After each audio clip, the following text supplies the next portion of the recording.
தம்பியிடம் மட்டும் ரித்தன்யா சொன்ன ரகசியம். இந்த ரிப்போர்ட் மட்டும் வந்தால் கவின் குடும்பம் காலி. ரித்தன்யா தற்கொலைக்கு முன் தனது தம்பியிடம் மட்டும் கவின் பற்றி பல புகார்களை கொடுத்ததாக கூறப்படுகிறது. அதோடு இல்லாமல் இந்த விவகாரத்தில் வரப்போகும் ரிப்போர்ட் ஒன்று வழக்கில் பெரிய திருப்பத்தை ஏற்படுத்தும் என்று எதிர்பார்க்கப்படுகிறது. ரித்தன்யாவின் வழக்கில் ரித்தன்யாவிற்கு பாலியல் ரீதியாக அவரின் கணவர் கவின் கொடுமைகளை கொடுத்ததாக கூறப்படுகிறது. முக்கியமாக கவின் அப்பாவிடம் இதை பற்றி மறைமுகமாக சொல்லியும் அவர்கள் வீட்டில் இதை கேட்கவில்லை என்று கூறப்படுகிறது. அதாவது கவின் தனது மனைவியிடம் இயற்கைக்கு மாறாக உறவு கொள்ள வற்புறுத்தி இருக்கிறார். அதோடு நிற்காமல் சில இழிவான செயல்களை செய்யவும் வற்புறுத்தியுள்ளார். ஆனால் இதை பற்றி ரித்தன்யா தனது மாமியார் மாமனாரிடம் மறைமுகமாக சொல்லியும் அவர்கள் கேட்கவில்லை என்று கூறப்படுகிறது.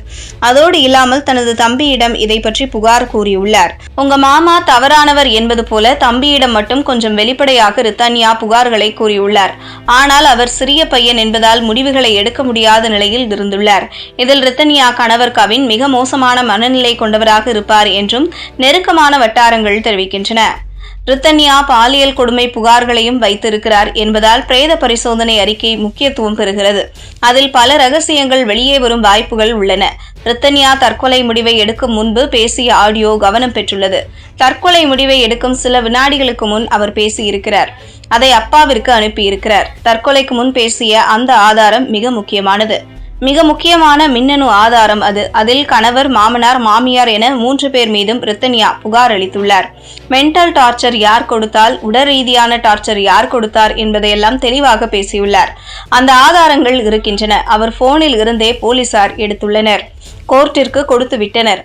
அங்கிருந்து லேபிற்கு சென்றுவிடும். அதை வைத்தே முடிவை கண்டுபிடிக்கலாம் என்பதால் வழக்கில் அவை முக்கிய ஆதாரங்களாக மாறியுள்ளன. இதோடு பிரேத பரிசோதனை அறிக்கையும் வெளியாகும் சூழலில் கவின் குடும்பத்திற்கு ஜாமீன் கிடைப்பது கிட்டத்தட்ட இயலாத காரியமாகிவிடும்.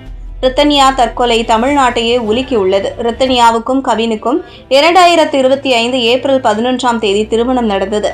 ரித்தன்யாவின் பெற்றோர் 300 சவரன் நகை மற்றும் 70 லட்சம் ரூபாய் மதிப்புள்ள வால்வோ கார் ஆகியவற்றையும் வரதட்சணையாக கொடுத்ததாக கூறப்படுகிறது.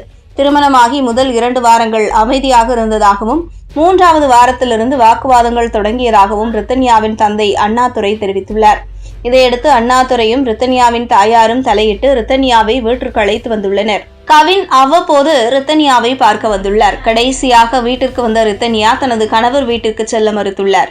ஜூன் 28ஆம் தேதி காலை 9:30 மணியளவில் ரித்தன்யா தனது அப்பாவின் காரில் மொண்டிவாளையம் கோவிலுக்கு சென்றுள்ளார். காரிலேயே விஷம் குடித்து தற்கொலை செய்து கொண்டுள்ளார்.